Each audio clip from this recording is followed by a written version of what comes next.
Okay, so let's have some discussion about what do we do with our options trading when we've got a market that's changing from what had been fairly reliably bullish to something with certainly a bearish downside to it that may get a lot worse, may turn into a pretty major correction in the market. So first thing is, let's do less with our portfolio. And that's just because there's an elevated level of uncertainty about outcomes regarding inflation, recession, jobs, etc. There are big changes floating about for international trade, things like that. So unlike when we're in a overall rising market, steady bullish market, where it can be a lot more forgiving as far as putting a lot of positions on, we're in a market where we want to do less. So I'm going to be posting fewer new trades for now. So that's one thing we can do. And second thing we can do is not necessarily close all of our positions, not even close, all of our neutral to bullish positions. We tend to have premium selling positions with, selling puts and covered calls and such. And for the most part, those give us a lot of leeway to ride through a pretty volatile bearish market, and we keep rolling those and collecting more premiums, reducing our risk and our cost basis on those. But we don't want to be loaded up on those. We don't want to have a portfolio full of those kinds of positions. But what I'm trying to say is it's okay to keep some of those around. Now, some of you may notice that I closed a position that we had in Ford, for example, ticker symbol F, a while back at a small loss. And that trade had been ongoing for quite some time. I think it started as selling puts. We took shares, we collected dividend and sold covered calls, and had that trade on for quite some time. And it's just one that I ordinarily, in a more bullish market, I'd probably keep it and work with it and try to turn that into a profitable trade. But for now, it just made sense. Do a little trimming in the portfolio, take some stuff off, and even if that meant taking a small loss on some of those trades for now. So that's another thing we can do, is close selected positions, but not necessarily everything. Another thing we can do is just downsize our positions. If we've got too much exposure in one name, we don't necessarily want to give up on the whole thing. We can trim those positions, and the key thing there is just to trim positions down to a size where you're comfortable. So along the lines of downsizing our positions, maybe doing a little trimming, it can be pretty important to just keep a good level of cash on hand. So when things are going gangbusters in one direction, bullish direction, you might have, 50, 70, 80% of your account, of your options account deployed in options trades, and maybe not have a whole lot of cash on hand. And that's actually kind of rare, where I would recommend being that aggressive. But in a choppy, volatile market like this, where we can get really sharp rallies in a bearish trend, I think it's a much better idea to keep somewhere around at least 30 to 50% cash on hand, maybe even more, depending how things go. So we want to have cash available to do trades when a good high probability opportunities present themselves. And we have to be patient and wait for them, because in a bear market, they will come, but it's a real temptation to jump in too soon, and we can really get whipped around in that kind of situation. So what are some of the strategies that we could do in a choppy, bearish bias market? Well, for starters, we can always keep in mind that we have a whole menu of different kinds of products available to us that trade options with enough liquidity that we can get in and out of our trades and still have good liquidity. And so, for example, TLT, the bonds, we have a small trade, stuck our toe in the water with a trade on TLT. And we don't know this for sure yet, but in a bearish market, capital could flow to products like TLT as a bit of a safe haven. But now TLT, we've seen a rally as of late, but that has not been the case over the last couple of days. It's kind of pulled back. So you have to watch this. You can't just assume that it's going to be a safe haven kind of play, but we'll see signs of it if it is, and we might add to positions like that. There could also be certain sectors that will tend to hold up pretty well. Things like consumer staples, not consumer discretionary, right? People are going to give up or reduce their spending on discretionary items in a recession, but you still got to buy the normal staple stuff that it takes to live daily life. Healthcare is another one that could do okay. No matter what's going on with the recession, we still need healthcare. There's still going to be healthcare spending. So that's another strategy, is to look at some sectors that are relatively outperforming and shift our bias to looking at those sectors. Another one of these categories might be gold. Now, I have a caution on that because quite often when we see a big downdraft in stocks, we see gold participating in the sell-off as well to the downside. And so it's not always the case.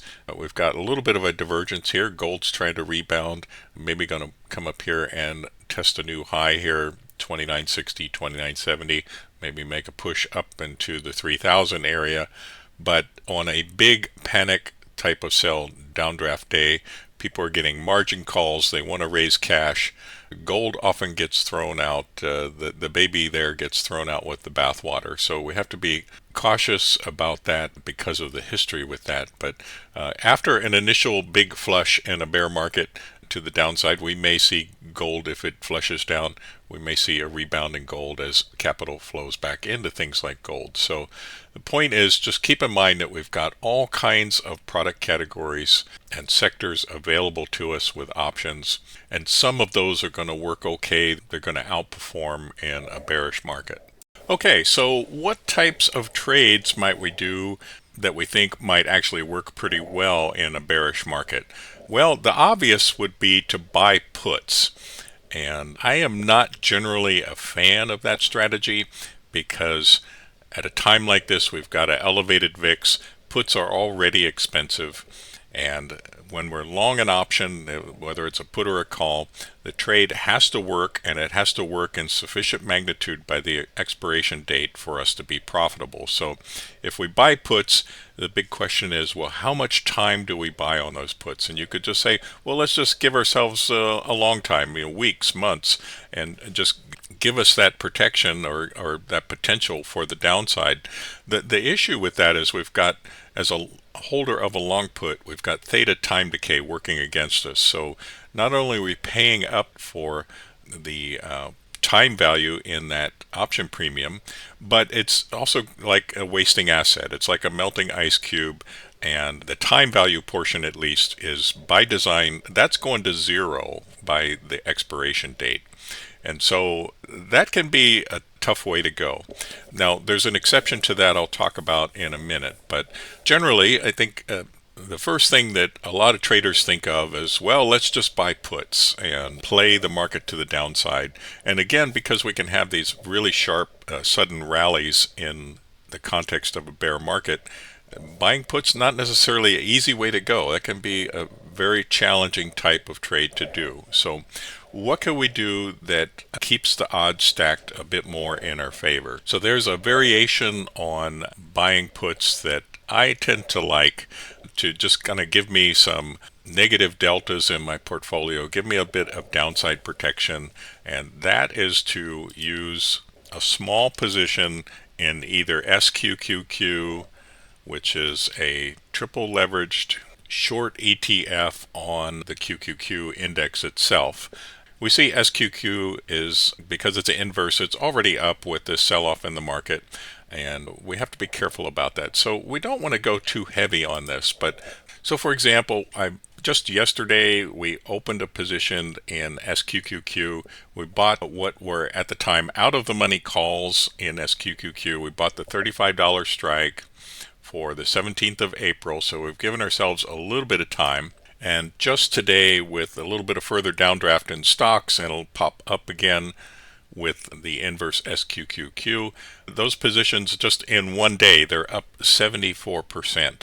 So there's a lot of leverage with a product like SQQQ, and we add on to that leverage by buying an out of the money, in this case a call, on a TQQQ. which is the bullish triple leveraged ETF, we could buy a put on TQQQ and accomplish pretty much the same thing. But the key here is to keep a small position size, because we've got a lot of leverage here, and I call this type of trade a upside or downside insurance play.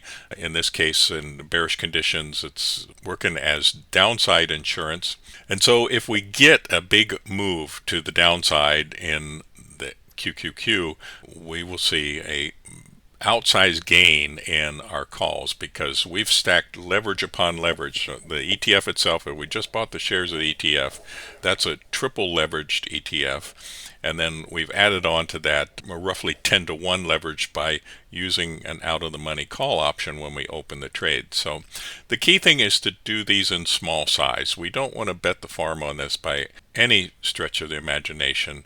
We just want to have something that's going to work inverse to the market and give us some protection to the downside should things really break loose. Now, when I open these trades, whether it's downside insurance here, or calls on the SQQQ, or out-of-the-money calls on TQQQ for the case of upside insurance, those of you who've been with me a while, you've seen me do multiple trades where I've said, okay, we're taking a small call position in TQQ as a bit of upside insurance. If the market looks like it wants to have a big breakout to the upside, that's one way to play it. But again, we keep those small because we're paying a debit for a long option, and it could expire completely out of the money, completely worthless, and we're risking the full debit there usually. I'm not going to take a stop on those at 50% or something like that. I just size it small enough where I can live with the worst case possible outcome, that I lose my full debit on it, in exchange for getting that exposure, very high leverage, high gain exposure, should the market go in the direction that favors that trade. So what are some other strategies that we can apply here? Well, one is we can sell puts, and we have to be careful with this because we are in a bearish market, and selling puts is a generally neutral to bullish strategy, although it can tolerate some downside. In some cases, quite a bit of downside by selling a put, just because we have the ability to roll it out for a credit. But in a bearish market, I would rather sell puts when, there's a big down day. It looks like things are having at least a short-term bottom, ready to have that rally to the upside potentially. And we know in that situation that the put premium is going to be expensive. Puts get expensive in a down market. So we can pick and choose. We have to be careful about what we do this on, but that's a strategy that can work pretty well in a bearish market. Now, in a bullish market, I also sell puts in a bullish market. And for those trades in a bullish market, I take them on with the idea that they could go on for many months, where I'm rolling ahead and collecting more premiums, and maybe I'm doing some covered calls in a bullish market in addition to selling puts. But when we're in a bearish market and the underlying has a big down day, we think that it's near support, it's finding some support, maybe going to turn around, we could sell that put and maybe not leave the trade in place for a long time, maybe just a couple days or something, and we can buy that put back after the stock rallies and still bank a profit. And by doing that, we've really tipped the odds in our favor here by selling expensive puts and buying them back when the underlying rallies, whether that's a couple days away or a week or two away. Not necessarily do we want to keep rolling those puts out further in the future if we think the overall market has still got a bearish outlook to it. So that brings me to another strategy that we can use in a bearish market, and that is a put debit spread. Now, this is the mirror image of call debit spread, which we often do when we're bullish on the underlying, and this is just the opposite, using puts instead of calls, and we turn this into a bearish trade. So here we have QQQ sitting right now at 488, and just like with the call debit spread, I tend to straddle the underlying price with the two strikes. And so we're going to be long an option, we're going to be short an option. In this case, we are short the lower price put. Here I've selected the 485, meaning that we are taking on an obligation to buy shares at 485 should it drop below that level. But at the same time, we are buying the right to put to somebody else. We're long the 490. And so the maximum profit on this is going to be the width of the spread will be the credit, the maximum credit we could get on this is going to be the width of the spread, and it needs to be close to expiration. So I'm going to talk about that in a minute. But we're putting this on for a small debit, and here we have a debit. It's less than half the width of the spread, and that debit is going to be our risk in the trade. So here, if we got to fill at that price, we would have $2.06 or $206 per spread at risk on this. But we have the potential to make the width of the spread minus that debit that we paid, and we could potentially have a $2.94 profit on this trade if the stock is below 485 and we're close to expiration. So if we can make $2.94 on $2.06 worth of risk, and we multiply that times 100, we have the potential for 142%. That'd be the max profit on this trade. And so the thing I like about this is, one, it's defined risk. It doesn't take a whole lot of capital to get into. We can do this in small size. This can work in small accounts. And we have a fairly high probability, certainly a better probability than we would have with just buying a long put on something like QQQ for the example we're using. So I like this a whole lot better than just being long a put, because we have a higher probability of making a profit. We have a higher probability of a max profit, and it's a pretty good profit. We're risking a little over $2 to make almost $3. So that's a good trade-off, and that something like that can work very well for us. And of course, if you've got a bigger account, don't get too crazy with this, but you can do multiple contracts on this. You can do multiple expiration dates. But I think this type of trade allows us to participate in a limited, low-risk way, have a pretty decent probability of profit, and not leave ourselves too exposed. Certainly, if we're in a more confirmed, longer-term bear market, this is the kind of trade we would look for underlyings that look weak, they look vulnerable, they look like they're ready to break down, and we would probably do some of these with the two strike prices straddling the current price of the underlying, and not necessarily need a huge move down to end up making a pretty good size profit, and our risk reward on this looks pretty good. So that brings me to a category of volatility trades, and of course these are all based on the VIX, and yes, there are a ton of ETFs out there that try to replicate the VIX. Some of them are highly leveraged, and I really don't mess around with those other products. I pretty much stick with the VIX. Now, the VIX is just an index, so it's not tradable unto itself. There's no shares going back and forth on the VIX, but we can certainly trade options on the VIX. And we've got all kinds of expiration dates available to us, all the weeklies. And I think the VIX itself, options on the VIX itself, probably the best place to try to play these volatility trades. We opened just such a trade back on February 21st. And if you look through your email or look through the trade alert page in the members area, you'll see this trade alert where I go through a pretty in-depth discussion about how and why we do this trade and how we manage the trade. But the idea is pretty straightforward. We sell a put spread, which is a credit spread. It's a vertical credit spread. So we're buying the lower strike, we're selling the higher strike. And so for that, we get a credit to do that. Then we take that credit and we shop for a call debit spread, where the credit we've received for the put spread would pretty much cover the cost of buying this out of the money call spread to the upside. And so here we open this trade. We got a 2-cent net credit, $2 per spread, actually a credit to open this trade. And in the right circumstance, this is a really good, high quality, low risk way to play the potential for a big spike in the VIX. So the thing to remember with this, it can be tempting to think of it as low to no risk. We do have risk on this put side credit spread because we are selling a $15 put on the VIX, and we are obligated to potentially settle that in cash if the VIX is below 15 as we get close to expiration. Now, if that happens, we might be able to roll this spread out for a credit and buy some extra time for the VIX to go back up again. But if you look through the trade alerts, you'll see on this trade, we've already taken profit on the call spread because we did get that bump up in the VIX. It wasn't a huge spike, but it has been a sustained spike. We've still got this put spread left in place, and I haven't closed that just because I think in the environment we're in that the VIX is not likely to go down here, get back here to 15 before the expiration date on the spread. So of course we have to watch that.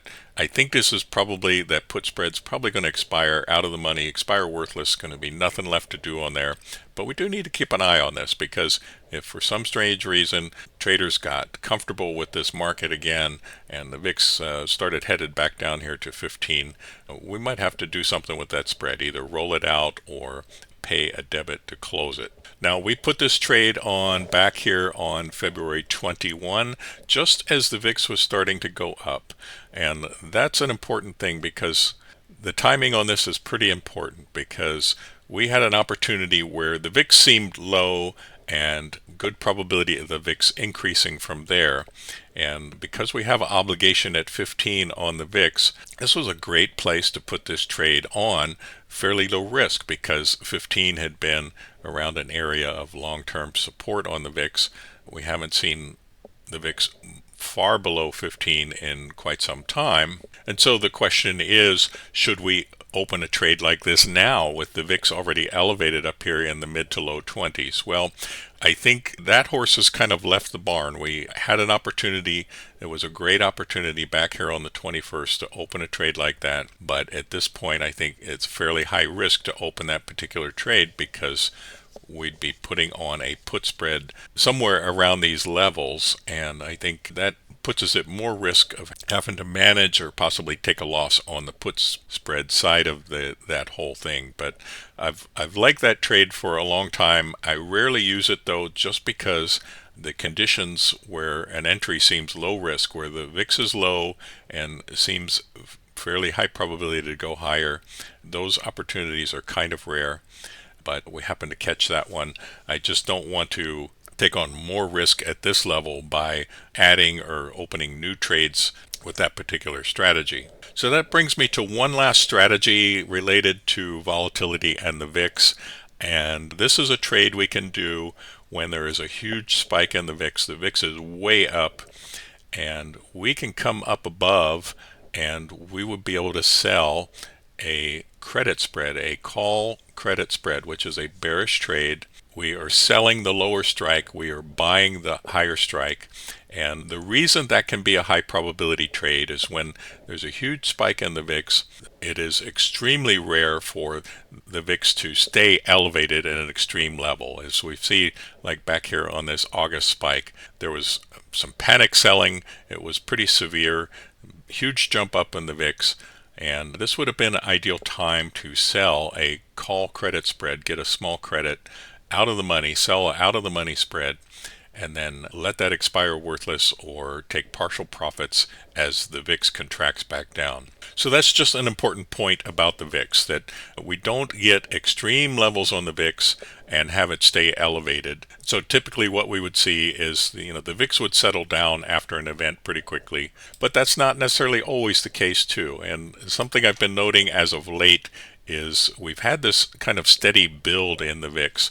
These past events, we've had the spike up, we've had some panic selling, then buy the dip crowd comes in, stocks get bought up again, and the VIX quickly contracts. Here we've got this sustained bit of build in the VIX, and combining this with a view on the SPY and the QQQ charts, it sure looks like there's a lot of potential for this to end up in some kind of crescendo event where we do get that big spike in the VIX, and a lot of people get taken out, they panic sell, they get out of the market, we get that big spike in the VIX. And this just suggests to me that maybe we're kind of building up to something like that, and we're not there yet. So that's it for now. I just wanted to go through some of the strategies we might have in our toolbox to use in bearish market conditions, and some ideas about how to manage an options portfolio and get through what may be some turbulent times for stocks coming ahead. As always, if you have questions, suggestions, comments,